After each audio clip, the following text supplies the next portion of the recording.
महिला helpline, dial 100, Gauravi helpline, ऐसी तमाम योजनाएं हैं जो महिलाओं के लिए प्रदेश में शुरू की गई है। और इन्हीं में से एक योजना है निर्भया पुलिस पेट्रोलिंग, जिसका मकसद है कॉलेज जाने वाली लड़कियों को छेड़छाड़ की घटनाओं से निजात दिलाना।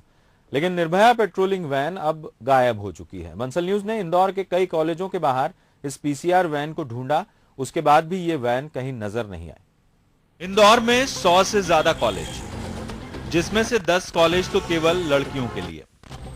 इन कॉलेज के आसपास का जरा नजारा देखिए। कॉलेज के गेट से लेकर तो दूर दूर तक केवल मजनुओं का डेरा। कॉलेज के गेट टैक्सी स्टैंड में भी बदल चुके हैं। कहने को सिक्योरिटी गार्ड तैनात किए गए हैं, लेकिन मजनुओं और टैक्सी ड्राइवरों की दादागिरी के सामने सिक्योरिटी गार्ड्स कुछ नहीं कर पाते। ये तमाम नजारा कॉलेज में पढ़ने वाली लड़कियों के माता पिता के लिए चिंता का विषय है। इसीलिए माता पिता लड़कियों को कॉलेज छोड़ने की जिम्मेदारी खुद ही उठाते हैं। दोनों इस पे सिक्योरिटी गार्ड होना चाहिए और इसके हाइट भी ज्यादा होना चाहिए। मैजिक का तो स्टॉप ही अलग होना चाहिए इसका पूरा, या तो फिर अगले चौराहे पे होना चाहिए। थोड़ा गर्ल्स चल के आ सकती है। महिला पुलिस के कोई सिक्योरिटी वाला ही नहीं है। इन्हीं तमाम हालात को देखते हुए प्रदेश सरकार ने पिछले दिनों पुलिस को निर्देश दिए थे कि कॉलेज के बाहर पीसीआर वैन की तैनाती की जाए, जिसमें स्टाफ महिला पुलिसकर्मी हो। इसे नाम दिया गया था निर्भया पुलिस वैन। इस वैन में 2 एएसआई, 2 ड्राइवर, 2 हवलदार और 6 कांस्टेबल्स को तैनात किया गया था। शिफ्ट के हिसाब से इनकी ड्यूटी भी निर्धारित थी। निर्भया वैन एक है, लेकिन टीम 2 है। 2 शिफ्टों में वो सुबह 6 से लगा के रात 10-11 बजे तक निर्भया वैन चलती है। ये कंट्रोल रूम से संचालित होती है। महिला थाने से भी इसे संचालित है। इसमें ड्राइवर से लगा करके अधिकारीगण सारी महिलाएं हैं।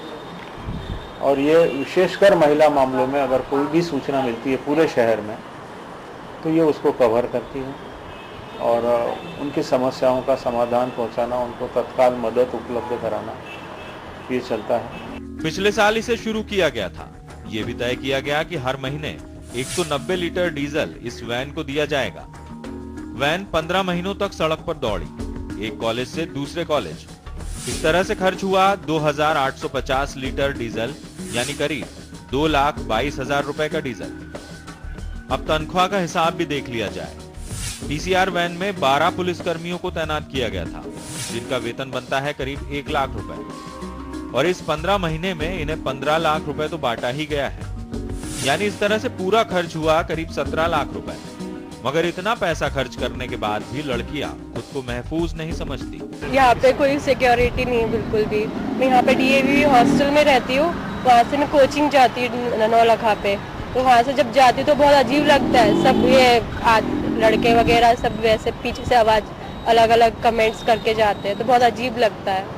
तो बस, और सिक्योरिटी के यहाँ पे कुछ भी नहीं देखा है कि बोलते कि पुलिस वगैरह खड़े रहते हैं, बिल्कुल भी नहीं देखा मैंने ऐसा। मैंने तो कभी नहीं देखी इसी सिक्योरिटी। कुछ भी कांड हो सकता है, मतलब लड़कियों की सेफ्टी के लिए तो होना ही चाहिए। मतलब पॉश एरिया नहीं, अंदर सिर्फ स्टूडेंट्स ही होते हैं और कोई बाहर का तो होता नहीं है। ऑटोज वाले आ जाते हैं, लड़कियां खड़ी रहेगी तो कुछ भी कमेंट्स कर देंगे। ज़्यादा सेफ्टी नहीं है, रेगुलर नहीं आती है, मतलब जिस तरह होना चाहिए। लड़कियों के बयानों से साफ है कि पीसीआर वैन अपना काम सही तरीके से नहीं कर रही। अधिकारियों की भी इस पर नजर नहीं है, ये उनके बयान से साफ हो जाता है। इनको हम लोग कैमरे के माध्यम से और निर्भया को भी इस बात का निर्देश है, और ऐसे अगर कोई विशेष हो तो फिर हम लोग बाज और उनको भी पीसीआर वैन को भी डायरेक्ट करते हैं। कंट्रोल रूम से वो पूरा का पूरा उस हिसाब से निर्देशित किया जाता है। ऐसे कोई पर्टिकुलर ऐसी शिकायतें अगर कोई प्राप्त होती हैं तो उसके ऊपर विशेष ध्यान दे करके और विशेष पेट्रोलिंग कराया जा सकता है। हालांकि जिम्मेदारी सिर्फ महिला पीसीआर की नहीं है, बल्कि ये जवाबदेही उन सभी की है जो पद पर बैठे हैं, चाहे वो कॉलेज के प्रिंसिपल ही क्यों ना हो, जिन्होंने उनके कॉलेज में पढ़ने वाली छात्राओं की सुरक्षा के लिए कभी आवाज नहीं उठाई। शायद सभी लोग मिलकर इंतजार कर रहे हैं किसी बड़े हादसे का। लड़कियों की सुरक्षा के नाम पर कब तक छलावा होता रहेगा? महिला पीसीआर फ्यूल भर के सुबह निकलती है, शाम तक ये खत्म भी हो जाता है, लेकिन कहीं भी लड़कियों की हिफाजत के लिए ये पीसीआर नहीं पहुंच पाती। कहीं पहुंचती भी है तो हिंदी फिल्मों की तरह सबसे आखिर में। कैमरामैन शिवेंद्र परमार के साथ वसीम अहमद, बंसल न्यूज, इंदौर।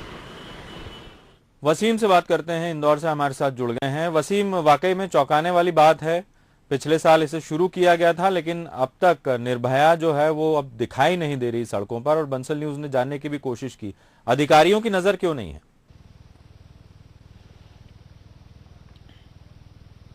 जी विजय जी, असल में देखा जाए तो इस बंसल न्यूज ने जो वॉच किया है, जो खुलासा किया कि निर्भया आखिर है कहाँ, तो इसमें साफ तौर पे जो सवाल उठता है और जो हमें नजर आता है वो यह है कि अब तक पुलिस अफसरों की कार्यप्रणाली ठीक नहीं है। यानी पुलिस जो विभाग है, पुलिस महकमा है, उसके जो अधिकारी है उनका कहीं भी निर्भया को लेकर कोई मॉनिटरिंग सिस्टम नजर नहीं आता। कहने को ये कंट्रोल रूम से चलती है, कहने को ये महिला पीसीआर है, यानी महिला पुलिस डिपार्टमेंट, महिला पुलिस सेल है, उसके अंडर में। लेकिन अब जिस तरह से अधिकारियों के भी हमने जवाब सुने, साफ नजर आता है कि कहीं इसकी मॉनिटरिंग का कोई सिस्टम नहीं है।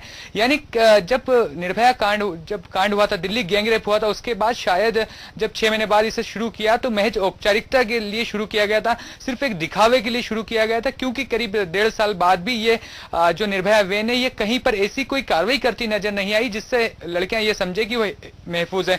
अभी हाल ही का एक बड़ा घटनाक्रम मैं आपके सामने लाना चाहूंगा विजय जी, कि इंदौर में आईआईटी संस्थान है, जहां पर कुछ वक्त पहले आईआईटी भी था। जब तक यहाँ पर आईआईटी था, सुरक्षा गार्ड थे, आईआईटी के सुरक्षा गार्ड की वजह से उस पूरे कैंपस में लड़कियां महफूज थी। लेकिन 3 दिन पहले एक बड़ा हादसा हुआ, वहां एक मनचला युवक आया और उसने गेट पर खड़े होकर काफी हंगामा मचाया, काफी अश्लील हरकतें की, लेकिन वहां ना पुलिस पहुंची ना सिक्योरिटी गार्ड थे। यानी समझा जा सकता है कि किस तरह से हादसा होता रहा। कंट्रोल रूम पे भी खबर की गई, लेकिन निर्भया तक वहां नहीं पहुंची। ऐसे में समझा जाए कि इंदौर में संस्थानों के प्रबंधकों के और संस्थानों के जो हेड है, प्रिंसिपल्स हैं, उनकी भी है, और वो कम से कम अपनी स्टूडेंट्स की सुरक्षा के लिए पुलिस को जिम्मेदारी या जवाबदेही तो तय कर सकते हैं, वो भी बात कर सकते हैं। और मानवाधिकार आयोग ने NLUI यानी कि नेशनल लॉ यूनिवर्सिटी के जो छात्रों से एक सर्वे कराया, उसमें यह भी पता चला है कि न केवल इंदौर, राजधानी में हर चौराहा सुरक्षित नहीं है, लड़कियों के साथ छेड़छाड़ की घटनाएं होती है। वक्त हुआ एक छोटे से ब्रेक का, और ब्रेक के बाद आपको बताएंगे कि किस तरह से उच्च शिक्षा विभाग ने एक मामले में अपनी गलती सुधार ली है, लेकिन दिया तले अंधेरा तो अभी भी है। खास